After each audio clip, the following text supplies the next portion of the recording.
Boa tarde, gente! Estamos aqui novamente, a turma do É Pra Falar de Gênero Sim, nossa página, fazendo essa sequência de lives no mês da visibilidade. E hoje, a nossa honra é gigantesca de contar com Mônica Benício para bater o nosso papo da tarde de hoje. Eu sou Cláudia Reis, uma das administradoras da página, e conto aqui no background com Alexandre Bortolini, o nosso administrador e criador dessa página também, nos ajudando aí nessa parte técnica. Iniciando, como sempre, o nosso papo aqui, vou fazer minha audiodescrição. Eu sou uma mulher branca, gorda, cabelos curtos, olhos pequenos, boca pequena, estou utilizando um óculos de aros vermelho, tenho na minha cabeça um headphone de earcups preto. Atrás de mim, eu tenho uma estante de livros com uma sapinha, lógico, com uma coroa dourada, uma Mulher Maravilha e um cartaz escrito Lute como uma gorda. Estou vestindo uma camiseta branca com detalhes em preto e vocês não conseguem ver por total, mas estou aqui com uma figura de duas heroínas se beijando. E convido Mônica Benício, com o maior prazer da nossa página. Convido a Mônica para fazer a sua audiodescrição e as suas saudações iniciais. Boa tarde, Mônica. Boa tarde, Cláudia. Salve, galera. Obrigada pelo convite. Uma honra a gente estar participando aqui, falando, né, sobre esse nosso mês aí, o mês da visibilidade lésbica. Bom estar poder participando de espaço como esse. Eu vou fazer um esforço aqui, Cláudia, por favor, se eu deixar passar alguma coisa que você acha aí que pode estar contribuindo nessa audiodescrição, você, por favor, me ajuda. Bom, eu sou uma mulher magra, branca, tenho cabelo preto, estou de coque, estou com uns brinquinhos triangulares aqui, uma camisa jeans em cima de uma camiseta que está escrito Você Importa para Mim. Estou na sala da minha casa, no fundo tem duas bandeiras, uma bandeira nas cores do arco-íris com o rosto da Marielle, uma bandeira do MST, alguns balõezinhos pendurados no meu teto colorido, porque são balõezinhos, eu adoro ficar comprando balão e pendurando nas partes da casa. E acho que é isso, Cláudia. Se eu esquecer alguma coisa, você, por favor, me ajuda aí. Sensacional, você foi perfeita, já deu para a gente ter uma noção excelente. Mônica, é um prazer estar aqui com você. E aí a gente queria começar falando um pouquinho sobre, a gente está com quase 29 meses aí, né? Sem saber quem foi que mandou matar Marielle. E aí eu quero compartilhar com você e com a turma aqui da página, que eu acho que poucas pessoas sabem disso, tratando desse tema de invisibilidade. E não dá para a gente não falar desse episódio de Marielle, da execução. Quando aconteceu a execução, dia 14 de março de 2018, no dia seguinte, nós fizemos aqui, ainda muito comovidos, um texto falando da sua invisibilidade, né? Porque imediatamente foram procurar, com toda a legitimidade, foram procurar a família do Anderson, a esposa do Anderson, para saber como é que ela estava passando e etc. E a gente sentiu falta daquelas horas iniciais de alguém ir procurar você e conversar com você sobre isso.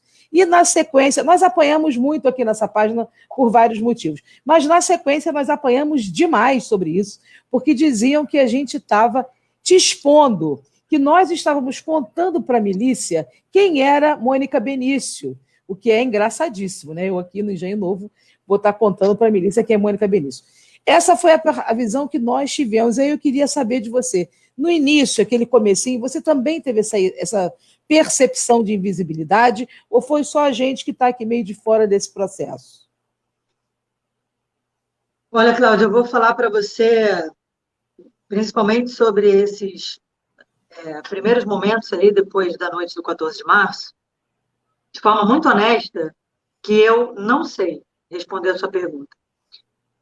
Porque eu fiquei algumas semanas, alguns primeiros dias ali, assim, muito imersa numa dor que era muito particular e fui, de forma muito generosa, muito blindada por diversos amigos que estavam ali me cercando e um dos meus pedidos foi que só chegasse a mim o que era bonito. Eu sequer consegui ter, nos primeiros momentos, a repercussão do tamanho daquilo que estava acontecendo. Então, algumas coisas iam chegando, quando, por exemplo, a imagem da Marielle foi parar na porta da Prefeitura de Paris.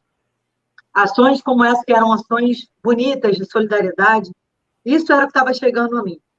Uma outra coisa foi colocar uma caixa na porta de casa e tudo que chegava de matéria, jornal, revista, eu pedia para ser colocado ali para um dia ler.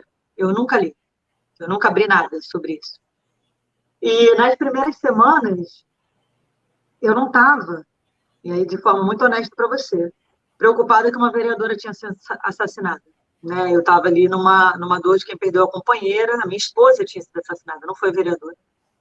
Então, a família biológica da Marielle, né, a outra parte da família, a parte sanguínea da Marielle, da família da Marielle, estava tocando ali as coisas, a irmã da Marielle, sobretudo, tomou um protagonismo, acho que de forma muito forte, necessária ali naquele momento. Então, era a pessoa que estava fazendo os pronunciamentos públicos. E eu não sei se eu estava ou não estava sendo solicitada para esse lugar. O que eu sei é que tempo depois eu descobri, inclusive, que as mulheres lésbicas estavam fazendo essa reivindicação. Porque o meu relacionamento com a Marielle, ele era público, né? Ele estava nas redes sociais dela, inclusive. Então, as pessoas sentiram falta de ver a companheira falando deste lugar, da companheira, uma vez que a companheira do Anderson, né, a Ágata, estava ali fazendo os pronunciamentos pela família do Anderson. Quando eu comecei a fazer os meus pronunciamentos públicos, a imprensa não teve resistência em me colocar no lugar da viúva. Né? Embora seja um título muito duro e um título, enfim, né, que eu acho que ninguém quer ter, foi uma conquista, em alguma medida, para nós mulheres lésbicas, né, para o movimento LGBT como um todo, quando a gente entende na nossa história do movimento LGBT, principalmente com as mulheres, esse apagamento da figura da companheira, da legitimidade dessa família. Então, sim, a partir do momento que eu comecei a me pronunciar publicamente, eu não vi resistência da imprensa em me colocar neste lugar, em me dar legitimidade desse lugar. Pelo contrário, houve, inclusive, um acolhimento, uma colocação ali de ouvir, sim, a minha voz, ouvir, sim, a minha opinião, até porque minhas colocações, para além do afeto e da indignação profunda que era pessoal, existia indignação política que eu comecei a pautar do Estado não ter respondido àquele assassinato. Então, tem uma virada de chave que a imprensa deu uma acompanhada, eu acho que a imprensa talvez até tenha percebido antes de mim, e estava me pautando muito desse lugar. E essa construção ela só foi possível porque houve, sim, esse clamor das mulheres lésbicas, do movimento LGBT como um todo, do movimento feminista como um todo, de colocar a figura da companheira neste lugar de protagonismo, de ter legitimidade desta família que a Marielle estava construindo em vida. Então, essa disputa, né, essa construção com a sociedade, com a imprensa, ela foi feita e ela foi acolhida. Desde o momento que eu comecei a fazer, ela foi acolhida. Mas, antes disso, isso que eu te falei logo no início, eu soube que já era uma... Você estava vivendo a sua dor, né? Desculpa. Você estava vivendo... Não, eu que peço desculpas. E você estava vivendo a sua dor, né? Também tem esse processo pessoal que a gente não pode desconectar, porque por mais que a gente esteja falando de pautas, né, lésbicas e pautas de militância, tem uma questão pessoal aí que foi construída durante 14 anos, que não foi, né, uma coisa simples de ser elaborada, eu imagino. E aí, puxando um pouquinho aí para essas consequências, né, desse episódio e tal, eu escutei você falando recentemente sobre essa ação que existe sobre fake news a respeito da imagem de Marielle e aquela nossa querida, hashtag só que não, desembargadora, que com muito cinismo, né, não consegue nem sequer pedir desculpas a respeito do que foi propagado. Você podia dar um F5 aí para a gente, uma atualizada, como é que anda esse processo e como é que anda essa possibilidade de criminalização das pessoas que andam, né, espalhando fake news por aí, tem até um PL rolando na Câmara, etc. Será que você podia dar uma atualizada para a gente? Cláudia, eu acho que a gente precisa falar, de maneira geral, até, sobre a importância de discutir hoje fake news no Brasil. Um país que elegeu um presidente da República através de fake news, esse tema não pode ficar passando despercebido pela gente. Né? Brasileiro considera a internet meio como terra de ninguém. acho que é uma terra que você pode fazer qualquer coisa, dizer qualquer coisa, sem nenhuma responsabilidade ou juízo de valor. Então, eu acho que os processos que correm hoje a respeito de fake news, eles são colocados numa medida, principalmente para a gente poder tratar da seriedade desses temas. Né? No caso de processo de fake news da Marielle, o mais simbólico que a gente tem emblemático hoje é justamente contra essa desembargadora, que eu até pesquisei aqui agora, porque eu faço questão de não gravar o nome dela, mas é importante que se diga, que é Marília Castro Neves. A gente guarda naquele ladinho, né? Naquele ladinho escuro. Exatamente. Por quê? Porque é uma pessoa que tem responsabilidade pública, né? Ela tem uma voz pública, e por isso ela é uma formadora de opinião. Então, se uma pessoa como essa reproduz ou cria fake news, no caso dela, ela alega que ela reproduziu, coitada, sem saber. Não sabia. Ela não estava sabendo. Ela não percebeu que uma mulher loura estava representando uma mulher negra. Ela estava desinformada, coitada. Ela foi mal assessorada. Uma pena, né? Que coisa. Coitadinha dela. Mas, enfim, esta pessoa que tem esta responsabilidade pública produziu ou reproduziu fake news, não importa, né? Contra a memória da Marielle. Essa pessoa, inclusive, eu já pronunciei com as minhas advogadas que eu não tenho nenhum acordo processual. Né? Eu quero, sim, que ela responda em todas as instâncias possíveis e seja responsabilizada pelo que fez. Porque entenda, Cláudia, uma coisa que eu acho que é muito importante a gente sempre pontuar. Eu sempre falo sobre justiça para Marielle Anderson, sobre um projeto de justiça, não é um projeto de vingança. As pessoas precisam ser responsabilizadas pelo que fizeram. O atirador, o motorista, qualquer pessoa que tenha atravessado ou participado, os mandantes e toda e qualquer pessoa que produza fake news contra a memória e honra da Marielle. Então, se trata sobre um projeto de justiça, né, das pessoas serem responsabilizadas pelos seus atos, e não um projeto de vingança. A gente sabe que o Brasil, por exemplo, é um dos países que mais encarcera no mundo. A gente não está falando aqui de um projeto punitivista. O Brasil é um dos países que é mais punitivistas no mundo. Não é disso que se trata. A discussão não é essa. A discussão é sobre a pauta dos direitos humanos e sobre a construção de uma sociedade mais justa e mais igualitária. E é sobre isso que fala, inclusive, a memória da Marielle. É sobre isso que fala a figura de representatividade de luta que a imagem da Marielle se tornou. Então, nesse caso da fake news, o andamento sobre o processo contra a desembargadora, ele está em curso.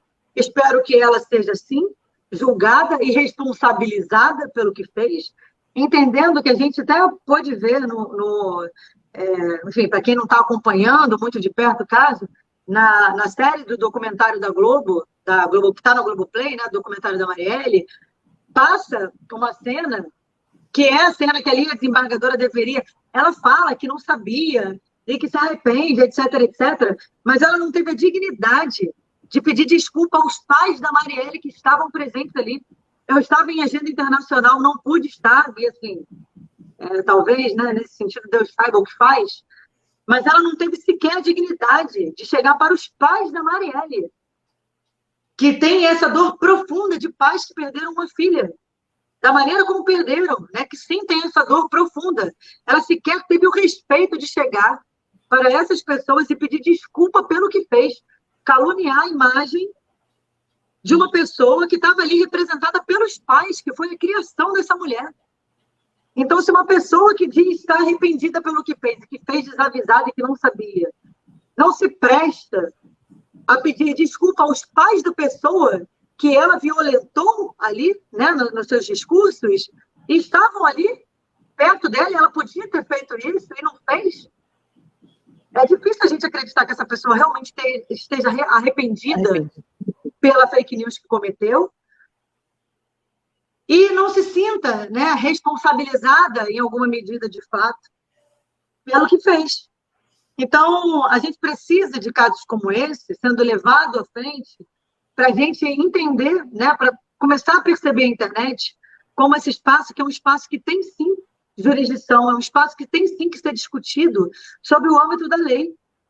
Porque não dá para a gente ficar reproduzindo o discurso de ódio, utilizando, né, mecanismos que o gabinete do ódio utiliza, que os discursos de ódio e violência que levaram a Jair Bolsonaro se tornar o presidente da República, sendo dizimados em massa através dos meios virtuais, e banalizar isso, e naturalizar isso. A gente atravessa um momento onde a gente já mais do que entendeu, e se não entendeu, não está entendendo nada mesmo da conjuntura toda, que o que a gente tinha como normal não nos serve mais. Não é possível avançar enquanto projeto de sociedade, considerando o que a gente era no momento em que a pandemia começa a atravessar a gente, que não tem solidariedade, que não tem responsabilidade coletiva, que não tem responsabilidade social.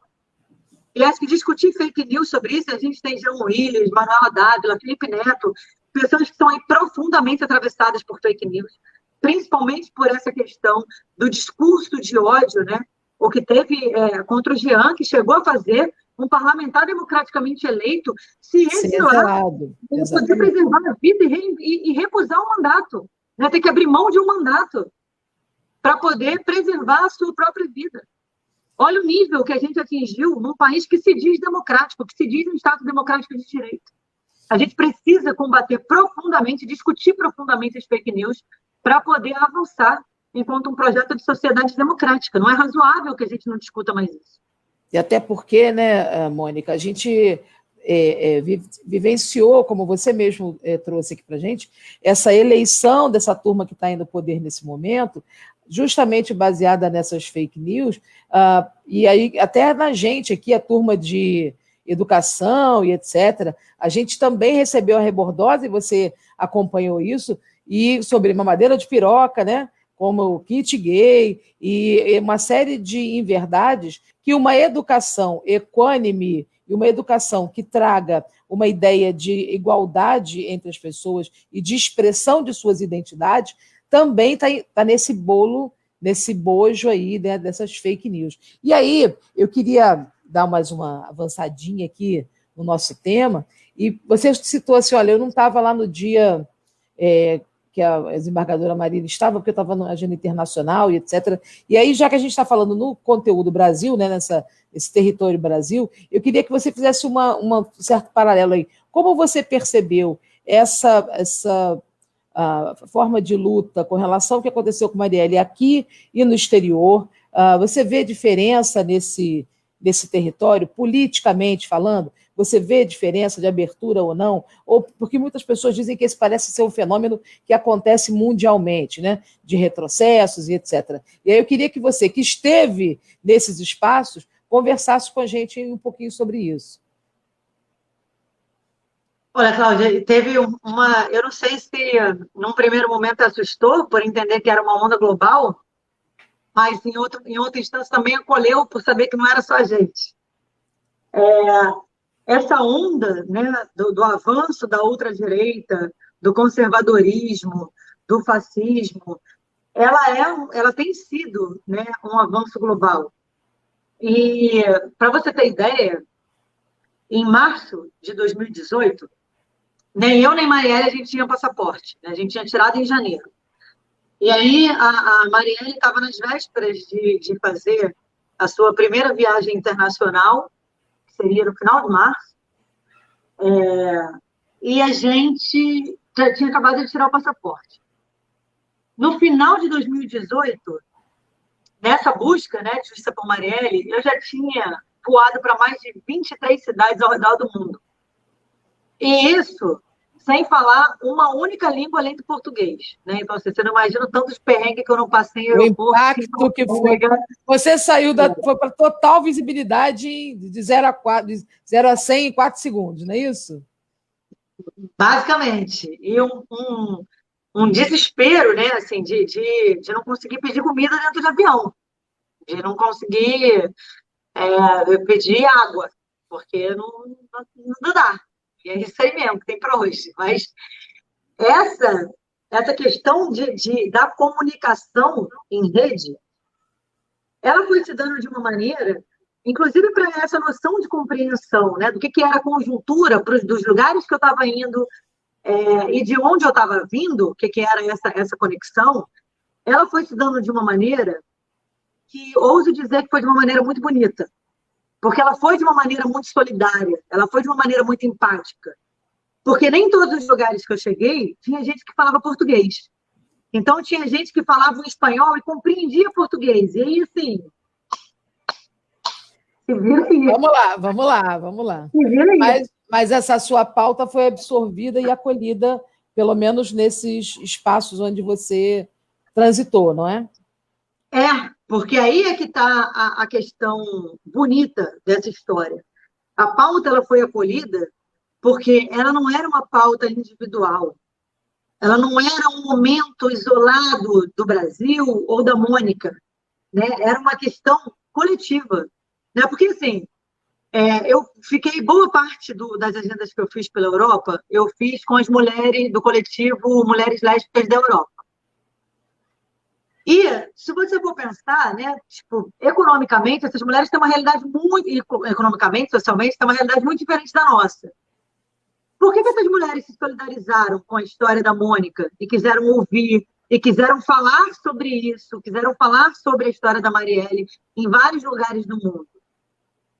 Porque é essa questão de ter um ponto da dor que nos toca a todas, ela é muito simbólica, né, para a gente. E ela nos é muito cara, porque é um atravessamento de vida que significa um afetamento dos nossos dias. Então, teve muita diferença. É claro que tinha diferença social e econômica em vários lugares, mas a gente tem uma dor muito parecida. E essa dor ela é parecida porque, numa análise de conjuntura global, o sistema ele é capitalista, ele é patriarcal, ele é machista, ele é misógino, ele é lesbofóbico. Então, atravessado tudo isso, tem o nosso corpo de mulher lésbica que sofre, né, diante das nossas experiências, desses atravessamentos, que é um atravessamento em base de estrutura. Então, diante disso, a gente se encontra numa dor. E aí tem uma coisa que eu estava numa vez numa agenda com a Conceição Evaristo, era uma agenda com a MST, uma agenda super bonita, e as pessoas super emocionadas com a minha presença lá. E eu cheguei para a Conceição, eu estava super nervosa, porque eram militantes que eu achava assim, incríveis, e tinha profunda admiração, e eu tinha que fazer uma fala para aquelas pessoas, e eu cheguei para a Conceição, super nervosa, e eu falei assim, Conceição, pelo amor de Deus, me ajuda, o que eu vou dizer para essas pessoas? Aí a Conceição disse para mim assim, diz para eles o que te move. Aí eu continuei olhando para a cara dela com a minha cara de caneco e de desespero que eu estava. E ela falou assim, fala sobre a sua dor é o que te move. E aí eu fiquei olhando para a cara da Conceição e falei, gente, essa mulher é uma entidade mesmo. É um gênio, né? É um gênio. É uma entidade, não é a deusa. Eu falei, fiquei olhando para a cara dela. Aí, beleza, fui lá, levantei, fiz a fala que achei que foi ok, tudo bem. Mas isso, e foi aí que eu entendi que a gente fala de luta, a gente fala de resiliência, a gente ressignifica, e não tem que sentir vergonha de que, muitas vezes, o nosso ponto de convergência, o nosso ponto em comum é a dor. Ainda é a dor, né, Mônica? E tudo bem falar disso, sabe? Talvez até a gente tenha que falar mais disso para entender que, mais adiante, a gente não tenha mais que falar sobre isso. Mas, em alguma medida, eu tinha muito receio de falar isso, porque identificava como uma coisa de ser uma fraqueza, de parecer... É tão duro a luta que a gente tem que fazer, que demonstrar fraqueza coloca a gente num lugar de vulnerabilidade, e eu tinha medo de mostrar essa vulnerabilidade. E nada mais poderoso me trouxe até aqui, senão a dor. Porque foi a minha dor, inclusive, que produziu solidariedade e empatia nas outras pessoas. E eu só chego até aqui pela coletividade. Eu só me mantenho de pé pela coletividade. E a coletividade compõe o meu corpo hoje porque teve empatia e solidariedade com essa dor. Então, tudo bem falar disso. E que bom, né, que a gente é acolhida na dor também. Que bom que na dor e na luta a gente se encontra e se ressignifica e aprende a ser resiliente para poder seguir.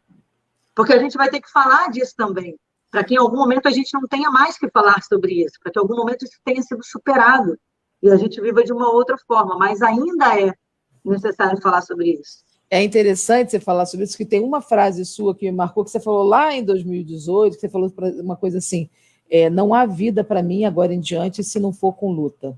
E aí eu quero aproveitar esse gancho aí que você dá para gente, que me fez lembrar essa frase, e falar um pouquinho aí desse movimento Somos uma Multidão, Mônica Benício, que deixou a gente aqui da página para falar de gênero, sim, bastante feliz, Mônica, porque a gente está aqui numa perspectiva de tentar falar sobre política LGBT. A gente já teve aqui Jean Willis falando sobre essa questão do exílio e como é que a gente vai pensar esse desenho da política LGBT em 2020, nesse cenário fascista, genocida. Né? Na semana passada aqui a gente teve a felicidade de ter Verônica Lima, uma vereadora de Niterói, lésbica, preta, sapatão, que está também revolucionando aí a Casa Legislativa. E aí ontem a gente é surpreendido com essa sua pré-candidatura, que nos deixou muito feliz, e, sobretudo, pelo tema dessa campanha, né? Essa aglutinação de pessoas em torno dessa sua pré-candidatura, mais de 150 pessoas envolvidas, e ONGs, e pessoas da arte, pessoas da militância, e com esse Somos uma Multidão chamada Mônica Benício. Eu queria que você falasse um pouquinho para a gente como é que é essa história, como é que surgiu aí essa ideia, que para mim traduz muito isso tudo que você falou antes, né? Da nossa luta e da nossa dor. Pode falar para a gente um pouquinho sobre isso?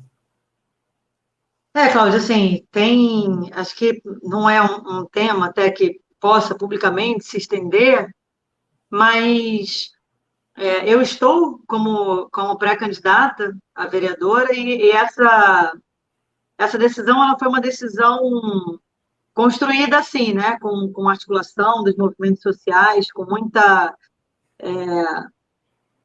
empatia e com muita solidariedade, que é isso, não era um anseio de vida, uma pauta que gostaria de estar tocando, mas foi em escuta, né, de pedidos, de coletividade, para a gente estar compondo e estar disputando aí mais esse espaço, né? Se representatividade importa, a gente sempre diz da ocupação dos espaços, vamos mais essa fase. Excelente.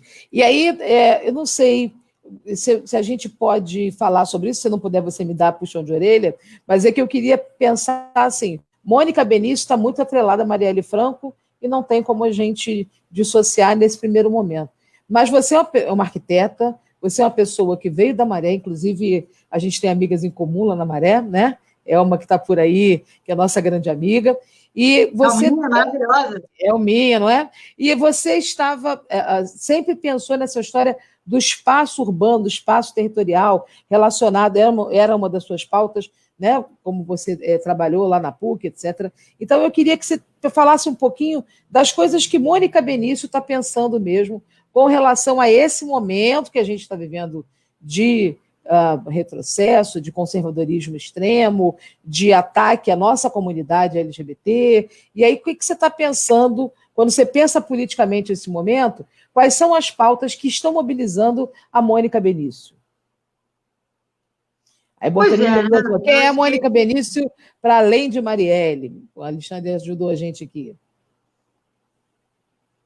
Muita coisa, né? Acho que Marielle é uma parte importante da minha vida, mas não é o todo da identidade que me compõe. Afinal de contas, nós éramos um casal, né? E não uma dupla siamesa. Verdade. Eu sou arquiteta urbanista de formação, né? Entreguei a minha dissertação, me tornei mestre agora no início desse ano, já com um belo de um atraso, né? Devido a toda essa luta aí, acabou que a dissertação se tornou uma luta pessoal para poder ser entregue, para poder ser concluída. E desde a época da graduação, o meu trabalho final da arquitetura em graduação foi sobre o direito à cidade e a composição da identidade, a formação da identidade na perspectiva do favelado, sobre o recorte do território da Maré, que é o lugar onde eu fui nascida e criada. E a Maré, ela é uma das maiores favelas do Rio de Janeiro, né? Somos aproximadamente 140 mil habitantes. É uma favela que é subdividida em 16 comunidades, e foi a única favela no Rio de Janeiro até hoje dominada simultaneamente por todas as facções criminosas atuantes na cidade, inclusive a milícia. Uhum. Então, em determinados momentos, em conflito de facções, a gente tinha, né, nós moradores, tínhamos dificuldades de transitar pelo território. E aí a minha discussão vinha muito desse lugar, dessas barreiras invisíveis que eram construídas dentro desse território, das barreiras invisíveis que é construída a partir do olhar da sociedade sobre a favela, né, que é o lugar que é estigmatizado sobre a produção do marginal, sobre a produção do feio, a favela, a periferia, ela está à parte do que é dita cidade formal, né? A gente tem essa partilha, então a gente começou a discutir já no final da década de 90 que favela era cidade, e aí diante disso vem a minha provocação de que se favela é cidade, a cidade é para quem? Quais os corpos têm direito de ocupar a cidade de forma plena e de forma segura? Então, a minha discussão na graduação, ela vinha desse lugar, ela foi para a dissertação neste lugar também, sobre essa disputa de território, sobre essa construção da dominação do corpo em determinados espaços de território ou não, como que isso dá, e a gente sabe que isso vai ter marcadores como gênero, raça e classe, que são fundamentais para a gente compreender o que é essa disputa do direito à cidade. E aí a discussão estava muito colocada nesse lugar, entendendo que o favelado tem, pela ótica do Estado, a compreensão ali, né, pela ótica do Estado da sociedade, é a compreensão de que o belo não é para si, porque eu tenho um desacordo, muitas pessoas dizem assim, porque o Estado ele é ausente nas favelas, pelo contrário, o Estado ele é presente nas favelas, mas, sobretudo, de maneira ineficaz, de maneira violenta. A gente sabe que nas favelas e na periferia o Estado chega antes com a polícia do que com a política pública. Então, essas são questões que a gente precisa estar trazendo para o âmbito social, porque em alguma medida, ou em muita medida, na verdade, a sociedade como um todo legitima a violência que o Estado comete dentro das favelas da periferia nesse recorte de gênero, raça e classe, quando coloca as favelas da periferia nesse lugar da produção do marginal, da produção do feio.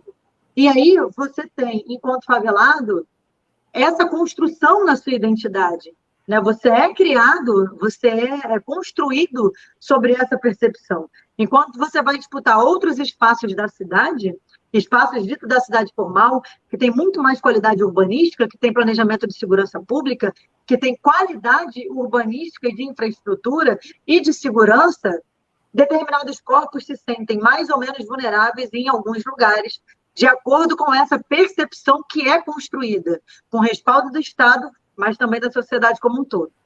Então, essa discussão da disputa, né, do direito à cidade, ela sempre foi colocada no meu campo acadêmico, na minha construção acadêmica, pela minha experiência e pela minha construção de identidade de mulher lésbica favelada. E aí, essa é uma discussão que eu gosto muito de fazer, porque isso, para mim, é a discussão do projeto de sociedade mais justa e mais igualitária. Não dá para a gente discutir uma sociedade mais justa e mais igualitária se a gente não falar de direito à cidade. Se a gente não falar de quais corpos podem ocupar ou não, quais corpos podem transitar ou não, quais corpos têm direito aqui dentro dessa. Porque alguns dentro dessa cidade, né, e aí a necropolítica vai discutir muito isso. A gente tem, no estado do Rio de Janeiro, por exemplo, na cidade do Rio de Janeiro, era uma das principais pautas da Marielle, o combate ao genocídio da nossa juventude negra, é justamente falar sobre isso. Quais corpos dentro dessa sociedade hoje podem viver e quais corpos devem morrer. Porque é essa política que a gente tem quando tem um governador que diz que vai atirar na cabecinha, quando a gente tem um presidente que faz os discursos que tem, aí, né, que assim, eu não vou nem numerar aqui, porque a gente vai perder a live inteira numerando atrocidades que ele costuma dizer. Quando a gente tem um prefeito que é um prefeito extremamente irresponsável com a sua sociedade, porque ele foi eleito dizendo que cuidaria das pessoas, ele só esqueceu de dizer quais pessoas. E de pessoas. Ele só esqueceu de dizer essa parte, porque ele não consegue, não assinou a renda básica carioca, que faria toda a diferença para os trabalhadores informais, que é a maior parte da nossa sociedade hoje, atravessando esse momento extremamente dramático dentro da sociedade. Então, a gente está em ano de eleição municipal. né? E entendendo a nossa estrutura de democracia, é profundamente necessário a gente disputar esses lugares hoje. É profundamente Entender. necessário a gente estar falando sobre a ocupação desses espaços para que a gente não tenha Jair Bolsonaro chegando a presidente da República depois. Pensando sobre isso, né, Mônica, eu fico pensando o que passa na sua cabeça quando a gente tem aí a lei do puxadinho na cidade do Rio de Janeiro, né? O que está por trás dessa história, né, da lei do puxadinho e de que território a gente está falando e para beneficiar que tipo de expansão política, né, que a gente pensa nesse momento. Ricardo ainda falou, se esse Rio de Janeiro fosse nosso, né? Vai ser, Ricardo, vai ser. A gente vai ter que pensar sobre de que forma esses espaços são partilhados na cidade. Eu tive muito tempo na Maré, viu? O Alexandre também, Mônica, a gente começou o nosso trabalho lá de gênero e sexualidade nas escolas justamente pela Maré, né? Em parceria lá com a FRJ, que a Alexandre tocava lá o projeto. Então, eu lembro de um episódio que eu devia ter 18 anos, isso é quando o Guaraná tinha rolha ainda, né? Tem bastante tempo. E aí, eu lembro... Eu não sei disso não, hein? Gostaria de dizer que eu não lembro disso não. Não sei disso não. Tem um recorde geracional entre nós, né, querida? Eu estou sabendo agora que o Guaraná já teve rolha. Novidade para mim isso. Pois é. E aí eu lembro que a gente saiu com a turma de EJA, lá do CIEP Ministro Gustavo Capanema, da Vila do Pinheiro, aí a gente foi para o CCBB, Mônica.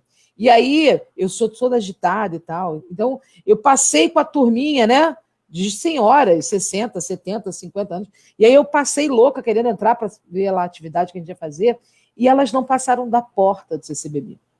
Elas ficaram na porta. E aí eu, gente, vamos embora, estamos atrasados e tal, né, toda distraída. E aí elas falaram, mas professora, a gente pode entrar aqui? Então, daí para frente, eu nunca mais tive essa ideia de não perceber mais esses espaços que a gente nega para a população preta, para a população periférica, para a população favelada. E aí, assim, uma das questões que a gente precisa pensar é justamente sobre essa democratização, não só do espaço territorial, que logicamente é o mais grave, é o mais, né, expresso, é o mais ostensivo, mas nos espaços culturais também, né, Mônica? Quando você faz gueto de espaço territorial, e aqui é uma página que tem muito professor, então a gente precisa falar sobre isso, que guetos territoriais e guetos culturais a gente está distanciando, né, essa turma. E aí eu quero agora dar uma puxadinha aqui numa questão um pouco mais pessoal, vamos dar uma intimidade aqui, né, uma coisa mais íntima na nossa live, mas que não deixa de ser também, pessoal, mas também tem uma questão política junto a isso, né? Recentemente, no dia 12 de junho, você falou lá, apresentou numa entrevista na UOL, Marina Iris, a sua nova companheira, e foi falando sobre isso, né? Maravilha. E aí, a gente, olha só que, desculpa, mas eu acabei de ver que tem um ex-aluno nosso lá do Capanema aqui também. Olha que coisa maravilhosa, Mônica, show de bola, né? Muito obrigado, Léo, beijo grande para você. E aí o que acontece? Parece que, não sei, se eu estiver errada, você vai me corrigindo, tá certo? Mas parece que surgiu um certo incômodo, como Mônica Benício, a viúva de Marielle, pode estar tendo um novo relacionamento, se envolvendo com uma outra pessoa e etc. E aí eu queria que a gente trouxesse para essa coisa, estamos falando aqui de sapatão, estamos falando de visibilidade lésbica, estamos falando de patriarcado, estamos falando de misoginia. Como é que você vê essa resistência? Você acha que tem alguma coisa a ver? Ou eu estou viajando demais na maionese quando essa turma faz essas cobranças a Mônica Benício de uma eterna viuvez? Você acha que isso tem alguma relação? Olha, Cláudia, acho que sem dúvida tem relação, né? Assim, estou atualmente num relacionamento com a Marina. Esse relacionamento, na verdade, ele ficou público em fevereiro deste ano. A Marina faz aniversário dia 2 de fevereiro, eu faço aniversário dia 1º de fevereiro. Veja dia de Iemanjá, menina, olha, não é? Maravilhosa, praticamente entidade, é um orixá. É bom que a gente economiza na festa, faz uma festa só, né? Exatamente. A gente comemorou com um bolo só na virada, como vai pronta. Já tem uma economia aí e é importante. Agora, tem uma questão, brincadeiras à parte disso, assim, em fevereiro, né, quando ali no final de janeiro e tal, a gente estava em Salvador, e quando o relacionamento ficou público, eu tinha feito um post de aniversário para a Marina, na verdade, o contrário, né, que eu faço aniversário primeiro. A Marina fez um post de aniversário para mim, eu fiz um post de aniversário para ela, e eu tenho uma relação de amizade com muitas pessoas, né? Então, assim, muitas pessoas fizeram. A Preta Ferreira, por exemplo, fez um post que até eu brinquei, eu falei, pô, Preta, eu chamo a Preta de minha noiva. Aí eu chamo muitas amigas, assim, de minha noiva. E aí eu falei com a Preta assim, Preta, até eu fiquei na dúvida se a gente estava namorando ou não. Porque várias colunistas ligaram para perguntar se eu estava por aí que o Chico está querendo destruir a casa. Mas o Chico faz parte de toda a live sua. Se ele não vier na nossa, eu vou ficar chateada. Então tá bom, combo, combo, né? Muito bem. Minha querida, sapatão que não mostra um pet não é sapatão com carteirinha. Tá bom, tudo bem. Eu não estou entendendo o que você está querendo destruir a casa. Qual é o seu problema? Chico é lindo. Qual que é o seu problema que você está querendo destruir a casa? Não vou jogar bolinha agora, não, porque eu estou em live. Se Chico não participar da live, não é Mônica Benício. Tem que ter. Ele estava aqui realmente eufórico. Mas então. Mas então, aí até com o Yas, você já trocou uns beijos aí, né? Com Yasmin, então a gente fica meio. Yas Yas foi a piada dos R$20, que eu gosto de contar só para poder irritar. Mas foi. Agora, a Preta, eu tenho essa relação de carinho e tal, e a Preta fez um post super bonito, e aí a imprensa ligou para saber se eu estava realmente num relacionamento sério com a Preta Ferreira. Eu falei, gente, a Preta tem um defeito na vida, ela é hétero. Já falei para ela que em 2020 não dá para ficar dizendo isso. Pega até mal, né? Pega até mal. Pega até mal dizer isso. Mas, enfim, é uma brincadeira nossa, e a imprensa realmente ligou para saber se eu estava numa relação com a Preta. E eu fiquei, confesso, que meio assustada com aquilo. Mas, enfim, né? Expliquei na medida que achava que convinha. Falei, olha, não, pronto. E aí, com a Marina, não teve nem isso. Assim. A nota foi super sensacionalista do Jornal Dia. Aliás, acho que é Fábia Oliveira o nome da jornalista que deu a nota. De extremo mau gosto, muito sensacionalista. Que era lesbofóbica, né? Muito, mas muito. Um negócio de extremo mau gosto, antiético, tinha um horror. Que era, eu não sei se era a Filandor, acho que era a Filandor, a chamada da nota. E aí, tanto que isso repercutiu depois para várias pessoas continuarem na mesma linha do mau gosto, do se a fila andou até para a viúva de Marielle, você aí gritando Marielle presente. E aí a minha questão foi assim, olha, uma pessoa foi assassinada num crime político e o Estado não respondeu quem foi que mandou matar. É sério que a minha vida pessoal, a minha relação pessoal é pauta para o jornal diante de um assassinato que faz o Brasil passar vergonha internacional não ter sido elucidado ainda? Eu fiquei bem chateada com aquela história. Mas mais chateada, nesse contexto todo, do que no âmbito pessoal, confesso. E aí tinha a questão da exposição da Marina. A Marina é uma figura pública, né? A Marina não era uma das... já era a Marina Iris antes de conhecer a Mônica. É uma das vozes mais promissoras hoje da música brasileira.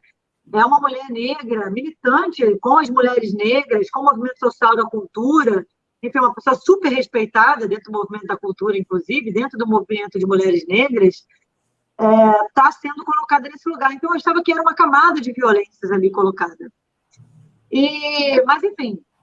E o que legitima, né, Mônica? Eu fico pensando o que legitima as pessoas a invadirem esse espaço do privado, que a gente que é sapatão conhece essa história de longa data, né? Mas o que legitima essa turma a invadir esse espaço do privado, fazendo esse tipo de julgamento e de te colocar, assim, minha querida, fica aqui, você tem um lugar. seu lugar aqui agora é de viúva e vai ficar chorosa aí para o resto da vida, e que a gente não vê, não sei se eu estou viajando demais, mas que a gente não vê, por exemplo, com o presidente Lula, que teve lá seu novo relacionamento, mesmo estando encarcerado, teve seu novo relacionamento, e eu não sei você, mas eu não ouvi ninguém falar assim, poxa, mas o Lula não vai ficar chorando eternamente a morte da Marisa, a fila andou para o Lula, né? Eu não sei se eu estou viajando demais, mas eu acho que quando a gente está falando de mulher e de mulher lésbica,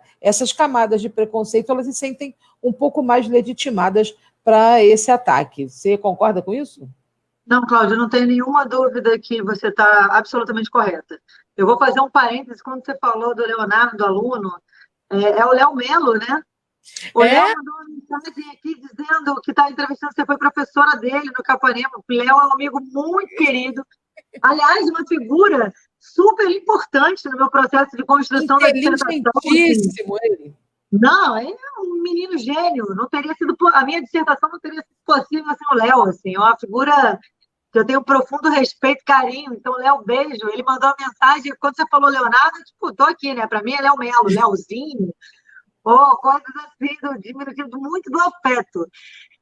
Mas voltando a esse assunto, Cláudio, eu acho que você tá correta, porque a gente vai ter que falar sobre lesbofobia, a gente vai ter que falar sobre machismo, a gente vai ter que falar sobre misoginia, a gente vai ter que falar sobre a sociedade ser patriarcal desse lugar, né?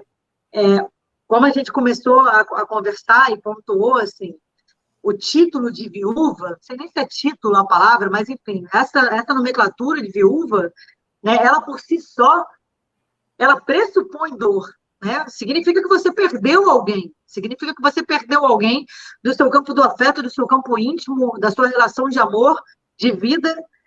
E aí, para além disso, né, quando a gente está falando de duas mulheres, a gente está falando de lesbofobia sendo aplicada nisso.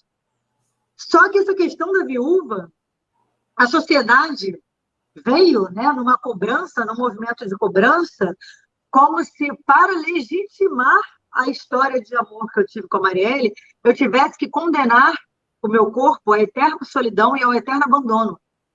Porque não fosse por isso, e eu tenho 34 anos de idade, não fosse por isso, o nosso relacionamento não era legítimo, não era amor de verdade. Quando a gente vai falar do Lula, enfim, não é essa questão, porque você trouxe isso como exemplo.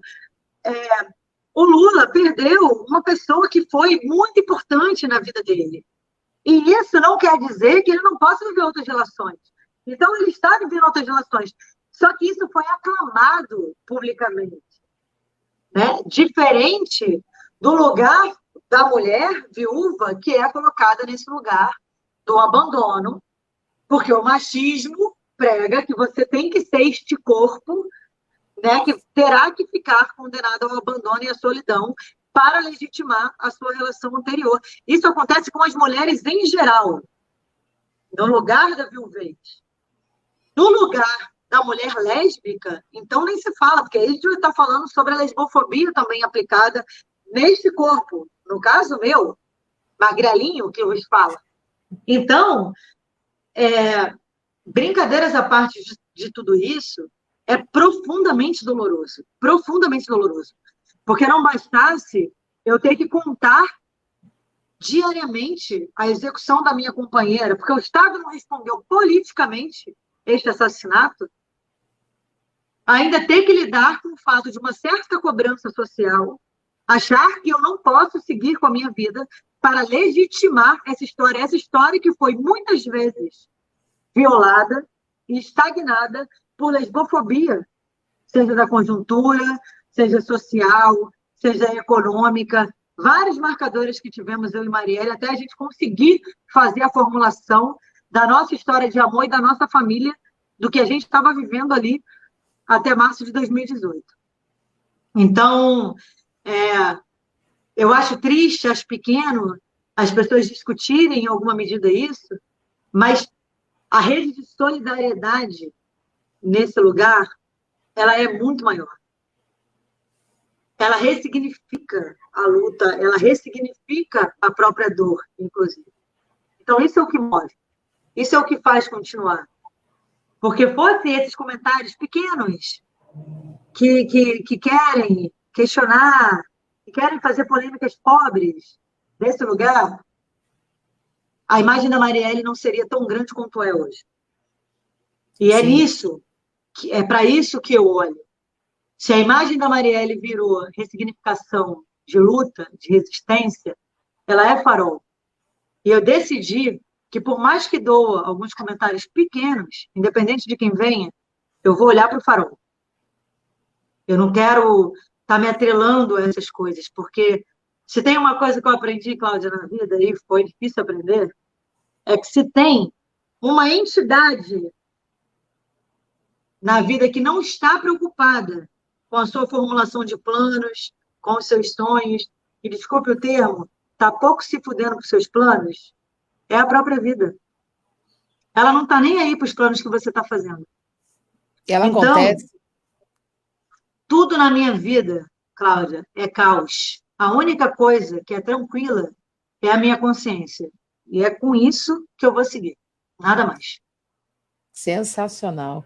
Poxa, Mônica, eu ficaria com você aqui até amanhã de manhã, porque eu tenho milhões de curiosidades ainda aqui para a gente poder pensar. Mas eu estava pensando, tem uma pergunta que a gente está fazendo uma sequência, né, de lives, como eu te falei, só com mulheres lésbicas maravilhosas, e é um prazer muito grande poder contar com a generosidade de vocês todas aqui estando conosco.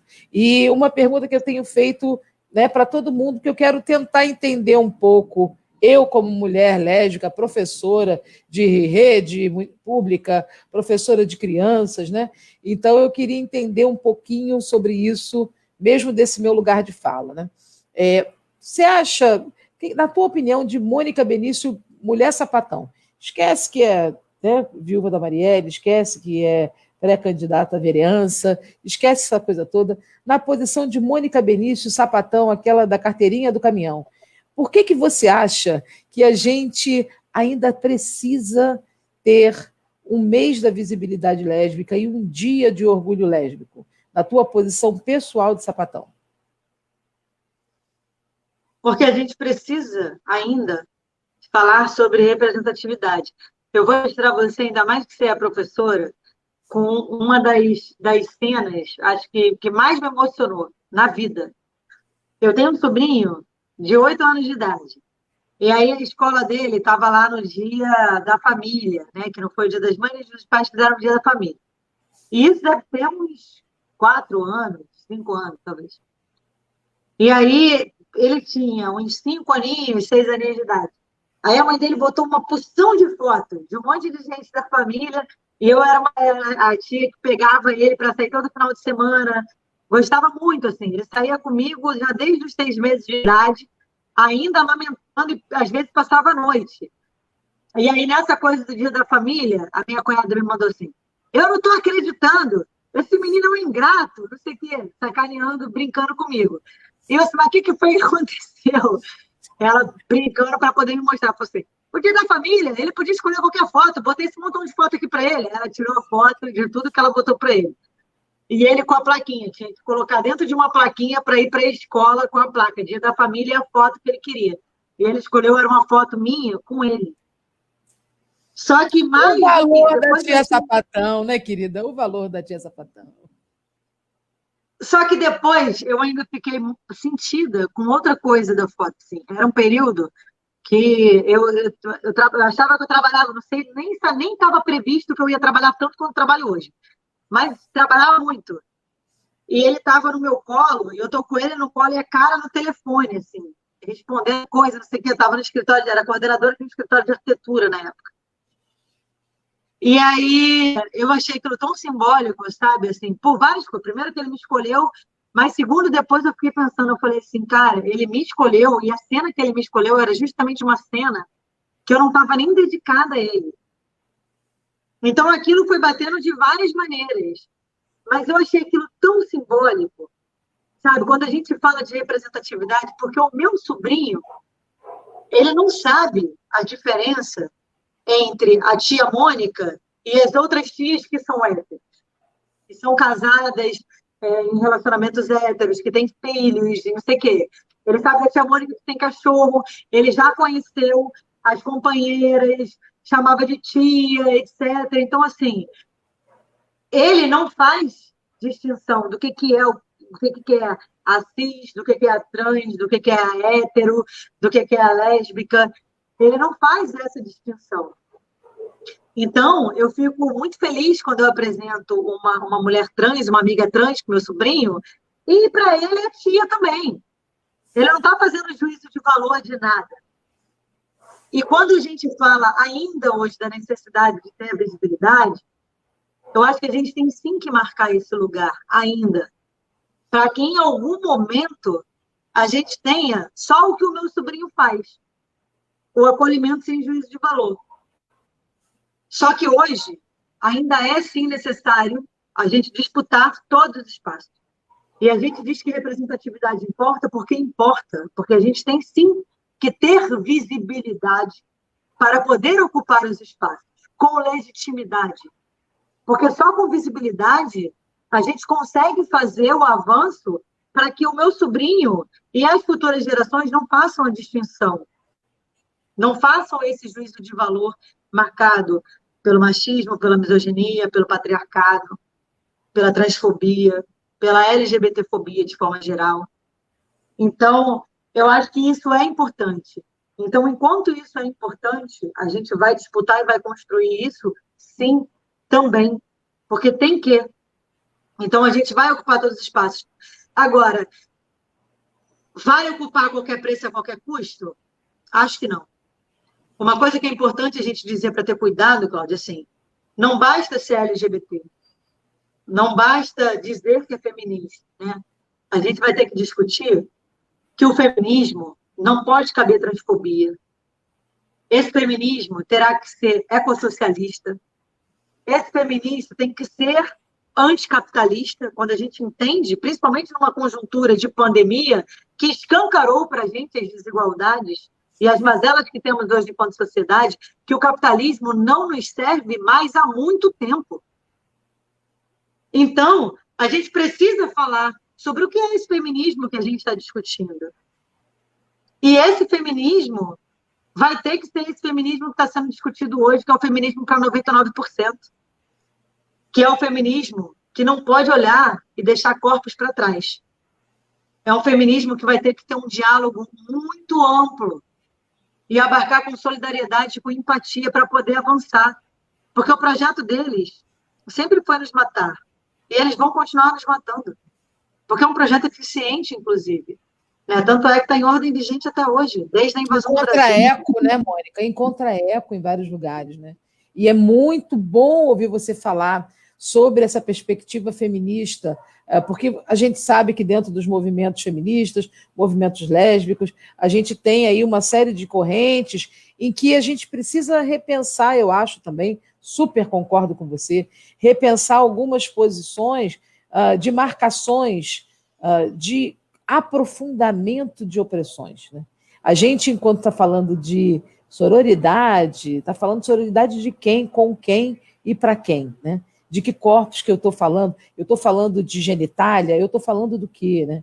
É preciso ter vulva para a gente poder ter uma postura feminista, né? E para ser reconhecida como exatamente uma mulher ativista e etc. Então, nossa, eu fico muito feliz que você vem aí com essa posição e já de antemão, falando em meu nome, falando no nome de Alexandre Bortolini, como aqui nós estamos com essa pegada de fortalecer a nossa comunidade LGBT no campo da política, a página está aberta para você, sua candidatura sendo, né, homologada, você vai ter aqui o espaço que você desejar para que a gente possa falar das pautas, discutir, quebrar pau também, porque eu acho que isso também faz parte da política, né? Falar desse projeto de política LGBT e falar de um projeto de política que seja inclusivo. O Ricardo aí também, que foi meu aluno, está dizendo que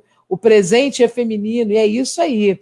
A gente está pensando, não sei, cara, posso estar louca, Mônica, mas a gente está vendo aí nesse período de pandemia as nações que tiveram uma melhor resposta para toda essa questão da mortandade, etc. Que coincidência, foram nações que mulheres estavam à frente, sei lá se a gente está viajando, mas que quando a gente vai defender uma pauta identitária e que a gente traz o direito à cidadania a todos e todas e todes, eu acho que não tem o que discutir, né? Não tem uma grande questão de discussão. E aí eu acho fundamental a gente tocar um pouquinho nessas questões, e aí fico muito feliz de saber que tem uma mulher lésbica, sapatão, da Maré, uma comunidade que eu tenho um orgulho imenso de ter participado. Passei 16 anos da minha vida dentro da Maré, então tenho um orgulho imenso de saber que tem uma mulher dessa me representando, embora a gente tenha esse gap aí geracional, né? Você está com 36, eu estou com 50,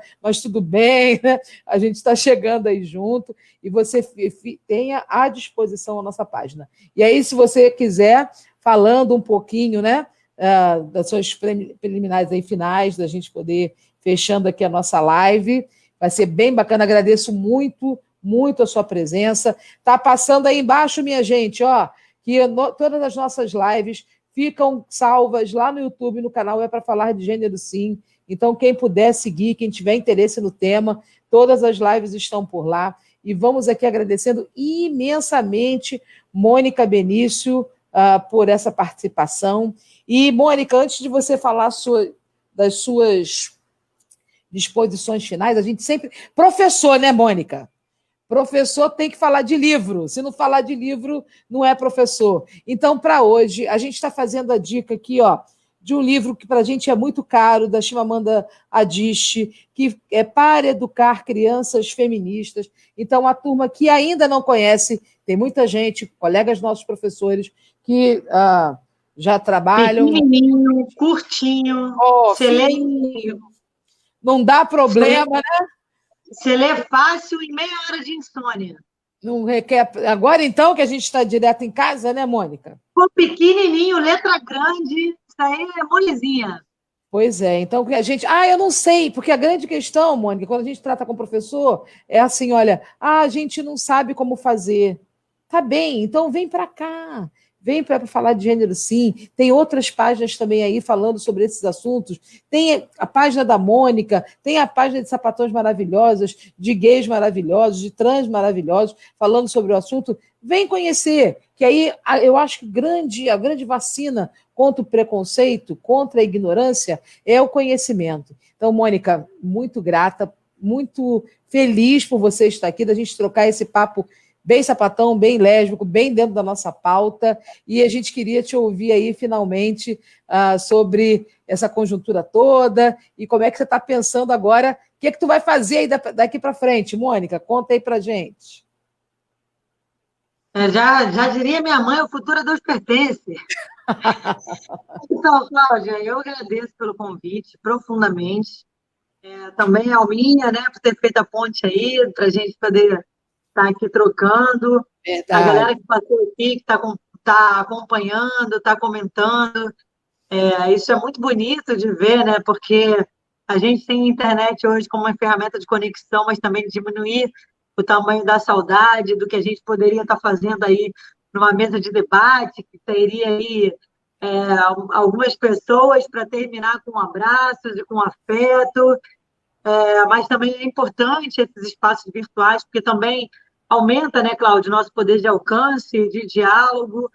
Acho que você é muito assertiva quando fala para os professores, não sei o que fazer, vem para cá, vamos procurar discutir. Eu estou aberta, estou me colocando à disposição para a gente poder estar fazendo essa soma, para a gente poder estar conversando. Eu acho que esse é o projeto, né, de democracia aí, que eu acredito que é com diálogo, que é feito com afeto, que é feito com empatia, mas, sobretudo, com discussão, que a gente vai, sim, divergir, a gente vai, sim, debater, e é assim que a gente não se desconstrói, né? Mas é assim que a gente se reconstrói. E diariamente, esse processo de reconstrução, ele é feito com coletividade. Então, obrigada pelo convite. Eu vou, acho que nas considerações finais, para além do meu agradecimento, só mais uma vez marcar, jamais vou me importar de fazer isso, até que a gente tenha o resultado das investigações para essa resposta, que é da gente seguir cobrando justiça por Marielle Anderson. São 881 dias sem resposta, sem justiça, sem saber quem foi que mandou matar Marielle e por quê. E eu digo, e vou continuar dizendo sempre, não é de um lugar ou outro que eu vá ocupar ou deixe de ocupar. O meu lugar até aqui é de cobrar por essa justiça, eu vou seguir cobrando. Não há democracia enquanto o Estado brasileiro não responder quem foi que mandou matar Marielle.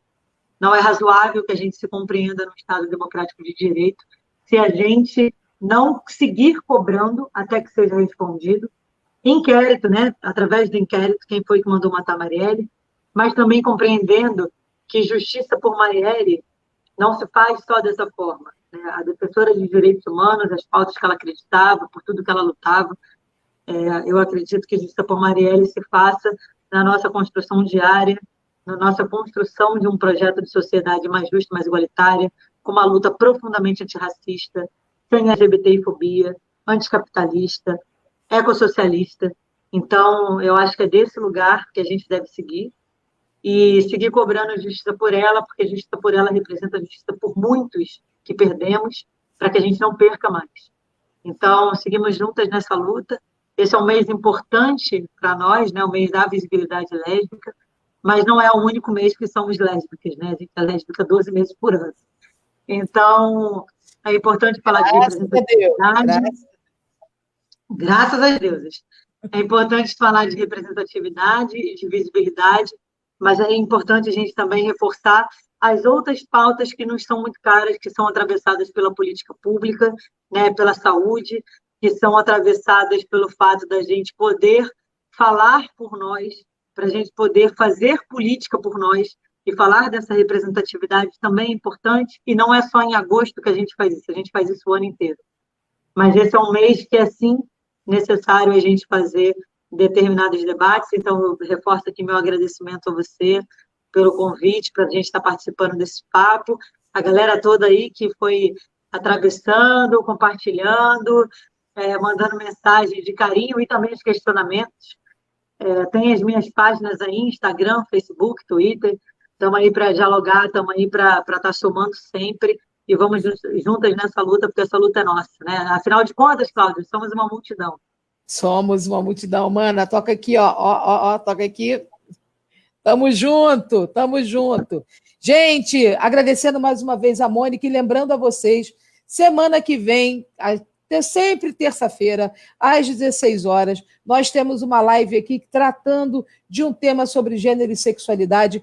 No mês de agosto, só mulheres lésbicas maravilhosas. Na semana que vem, vamos ter uma dobradinha, Mônica. A gente vai ter aqui Angélica Oliveira, falando de saúde e família homoafetiva, e Ana Cláudia Ramos, uma escritora que o pessoal da área da educação conhece muito bem, que vai lançar aqui uma proposta de livro para crianças e adolescentes na linha de gênero e sexualidade, discutindo as questões LGBTs. Vai ser sensacional. Não percam, estejam aqui na terça-feira que vem. Mônica, meu carinho, nosso abraço carinhoso para você, desejando muita sorte, muito sucesso nessa nova empreitada. E, minha gente, hoje o Alexandre não vai aparecer, infelizmente, porque ele está com um probleminha de áudio. A criatura está com problema de áudio, lá não está conseguindo ter som, mas ele esteve aqui conosco o tempo inteiro, participando, nos ajudando, e na semana que vem ele fala conosco. Dá um tchau aí para a gente, Xande, só para o povo ficar te vendo aí, ó. Um beijo, meus amores. Até semana que vem. Tchau, tchau.